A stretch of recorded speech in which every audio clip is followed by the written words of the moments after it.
السلام علیکم دوستو، میرا دین اسلام یوٹیوب چینل میں خوش آمدید۔ ایک ایسی نعت جس کے اشعار کی وجہ سے اس عاشق کو نبی کریم صلی اللہ علیہ وسلم نے مدینہ آنے سے روک دیا۔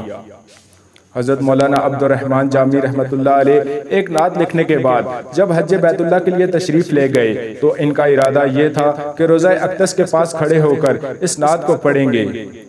چنانچہ حج بیت اللہ شریف کے لیے تشریف لے گئے۔ جب حج بیت اللہ سے فارغ ہو کر مدینہ منورہ کی حاضری کا ارادہ کیا تو اسی رات امیر مکہ کو خواب میں نبی اکرم صلی اللہ علیہ وسلم کی زیارت نصیب ہوئی، اور امیر مکہ کو آپ صلی اللہ علیہ وسلم نے ارشاد فرمایا کہ اس شخص یعنی جامی رحمت اللہ علیہ کو مدینہ طیبہ کی جانب نہ آنے دینا۔ حکم سن کر امیر مکہ نے اعلان کروا دیا کہ مولانا جامی رحمت اللہ علیہ کی مدینہ میں داخلے پر پابندی لگا دی جائے۔ مولانا جامی رحمت اللہ علیہ بڑے پائے کے عاشق رسول صلی اللہ علیہ وسلم تھے۔ ان کے دل پر عشق نبی اکرم صلی اللہ علیہ وسلم اس قدر غالب تھا کہ چھپ کر مدینہ طیبہ کی جانب چل پڑے۔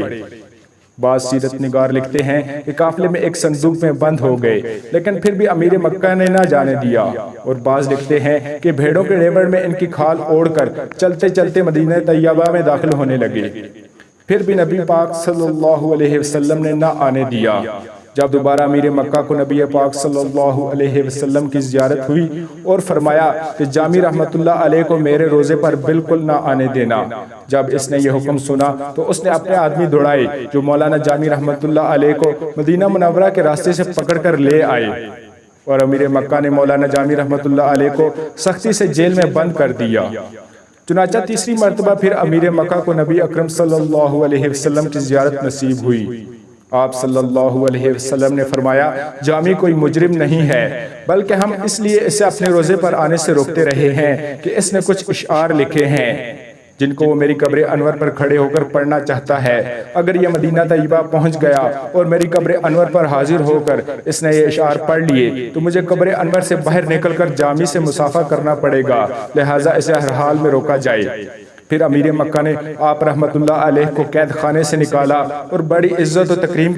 پھر امیر مکہ نے مولانا جامی رحمت اللہ علیہ سے پوچھا کہ آخر وہ کون سی نعت ہے جو آپ روزہ رسول صلی اللہ علیہ وسلم پر سنانا چاہتے تھے۔ مولانا جامی رحمت اللہ علیہ نے روتے ہوئے چند اشعار پڑھے۔ تنم فرسودہ جا پارا ز ہجراں یا رسول اللہ، دلم پر درد آوارہ ز عشقیاں یا رسول اللہ۔ اس نعت شریف کے اور بھی اشعار ہیں، لیکن تلفظ میں غلطی نہ ہو اس لیے میں آپ کو اردو میں اس کی ٹرانسلیشن بتاؤں گا۔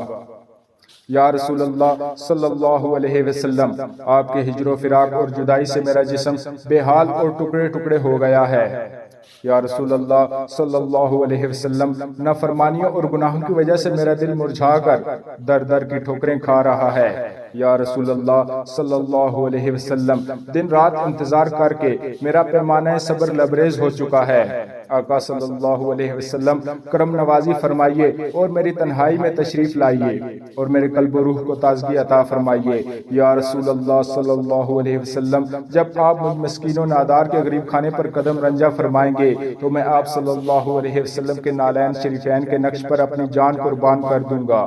یا رسول اللہ صلی اللہ علیہ وسلم، میں اپنے افعال و اعمال پر حیران ہوں اور گناہوں کی وجہ سے میرا چہرہ سیاہ ہو چکا۔ میرے آقا صلی اللہ علیہ وسلم، میں اس پر از حد شرمندہ اور نادم ہوں۔ دعا ہے اللہ تعالی حضرت جامی رحمت اللہ علیہ کے روح کے مزید درجات کو بلند کرے اور ہمیں بھی سچا عاشق رسول صلی اللہ علیہ وسلم بنا دے۔ امید کرتا ہوں کہ اس ایمان افروز واقعے سے آپ کے اندر عشق نبی صلی اللہ علیہ وسلم ضرور پیدا ہوگا۔ اگر ویڈیو اچھی لگی ہو تو اس کو لائک، کمنٹ اور شیئر ضرور کیجیے گا۔ انشاءاللہ اگلی ویڈیو میں ملاقات ہوگی۔ السلام علیکم، اللہ حافظ۔